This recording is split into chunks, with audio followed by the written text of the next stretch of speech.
అది వార్తనే. తర్వాత సర్తో ప్రజాస్వామ్యానికి ముప్పట. పాట్నాలో జరిగిన సిడబ్ల్యూసి మీటింగ్ లో కాంగ్రెస్ తీర్మానం చేసిందట. అధికారం కోసం బీజేపీ డర్టీ పాలిటిక్స్ చేస్తున్నారని ఫైర్ అయ్యిండు. ట్రంప్తో మోదీ ఫ్రెండ్షిప్ వల్లే ఈ టారిఫ్లను కరిగే, విదేశాంగ విధానాలు పతనమైన రావులు, బీసీల వాటా కోసం పోరాటంలో నీకు సిగ్గున్నది నాయన, నీకు సిగ్గు చేయడం లజ్జ మానవ ఇజ్జతి కడుపుకు అన్నం గట్టి ఏమైనా తింటున్నావా? ఇంతసేపు చెప్తున్నారు నాయన మన కాంగ్రెస్ పార్టీ ఎటువంటి పార్టీ ఇంత లెక్క వివరించి చెప్తే 20 నిమిషాలు ఇప్పుడు 15 నిమిషాలు చెప్పిన ఈ లెక్క పాడైపోదు. మళ్ళా బీసీల పార్టీ నీకు ఒక్కరికి బొక్కేస్తే సరిపోదు, నీ ఒక్కరికి డొల్లని ఇంతే సరిపోదు, అందరికి నిండాలి.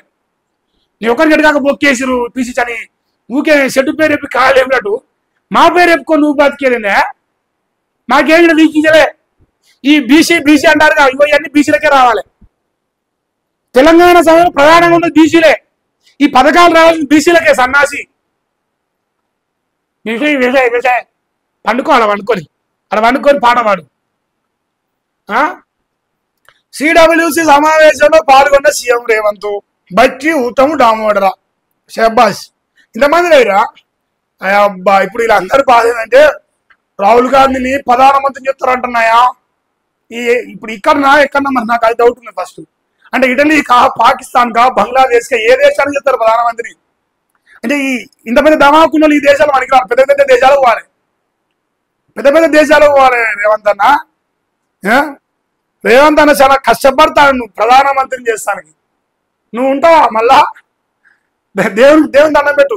ఆ జూబిలీస్ పెద్దమ్మ కాడికి ఆనించి మన ప్యాలెస్ కాల్సి కిలోమీటర్గా అట్ట పోయి తల్లి నేను పాపాలు చేసిన అన్ని నాశనం చేసి కూర్చున్నా, మరి నా బతుకు ఆగమవుతుందని దండం పెట్టాడు. రేపు సమ్మక సారక పోయినావు, నిలువు బంగారం పెట్టావు, మరి ఇక్కడ పెట్టావా? జూబిలీస్ పెద్దమ్మ కాడ ముక్కు తీర్చుకోవా? జూబిలీస్ పెద్దమ్మ మీద పెట్టు 2 లక్షల రుణమాఫీ చేసిండా? చేసిండానే చేసి చెప్పురు మరి నాకేమన్నా. అది లెక్క. ఇంతవరకు ముచ్చటున్నది.